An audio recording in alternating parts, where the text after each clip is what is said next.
Hello everybody, it's Utida, and today I'd like to share my thoughts and reactions to Activision's upcoming game, Call of Duty World War II. I haven't been keeping myself updated recently with the gaming world because of reasons I had mentioned in an earlier video, but I am back and have just finished a load of research on this new game. Let's just jump into it. The first thing I did was watch all the trailers I could find. I watched the reveal trailer to the Sony E3 trailer.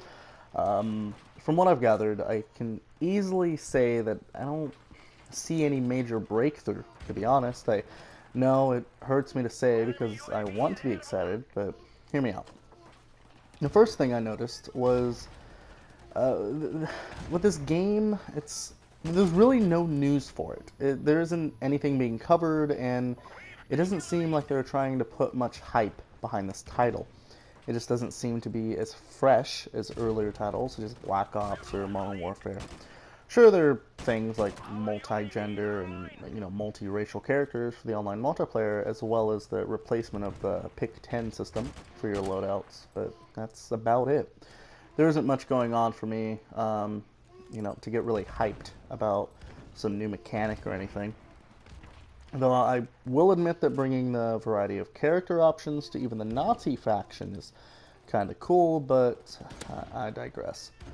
To sum all that up, it just feels and looks empty. Comparing it to Battlefield 1, for example, it being its only real competitor, it just seems like a skin on what we already know. DICE really pushed hard to rebuild the experience of the battlefield in a World War I setting, and they did that quite well. Sledgehammer, however, they just didn't bring that same effort to the table. It doesn't seem like they're making a statement with the game, and they're just kind of doing it because it's what the community said to do. The biggest problem I see with this is that Activision just published nearly 4 years of jetpack-induced games. So for anyone that has grown up with that kind of Call of Duty these past years, they're not really going to feel at home. Another issue is that the boots on the ground generation might have already moved on. With the Call of Duty series letting so many of us down recently, it's really hard to just jump back in. With that being said, you never know if there is a surprise in store for us. The gaming community tends to treat Call of Duty much like FIFA. People are probably just going to buy it either way. So underestimating the franchise is probably a dumb thing to do, but there doesn't seem to be incentive right now, as there was with Infinite Warfare, that bundled in the Modern Warfare Remastered game, but you never know. Maybe they'll surprise us. If we're being honest here, the future scene wasn't really all that bad. Black Ops 3 did very well, and even Advanced Warfare was well received for what it was. However, it just seems that Infinite Warfare turned the whole genre sour. It wouldn't be too far-fetched, though, to have an old then new setup. This method worked very well in the past when it was the Modern Warfare versus Black Ops series. The jetpacks and wall jumping isn't a bad thing. It just was too much of the same thing. Keeping that into consideration, I think it would be wise to return to the consistency of the past and future every year. We'd get something fresh, considering the 3-year cycle each studio has, and everyone would be able to look forward to a game that they actually want to play. This might be what ends up happening because in a recent interview with Activision, it was mentioned that they are taking a stronger for-the-players approach. Their goal is to bring back the veterans as well as draw in new players.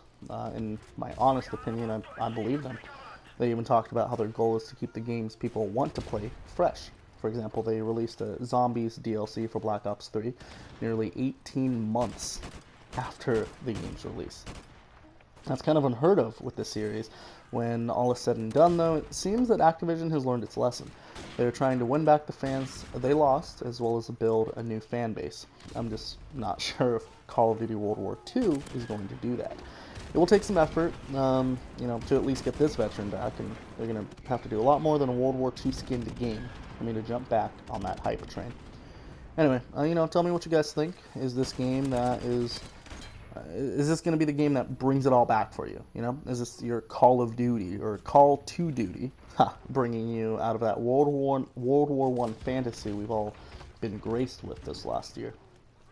Meet me down in the comments below, and let me know. Make sure you drop a like for more videos like this, and subscribe if you want more news and info as it comes. Also, be sure to follow me on Twitter at Utida. The link will be in the description below, and you know, just enjoy the rest of the match here. You know, catch you in the next one. Peace.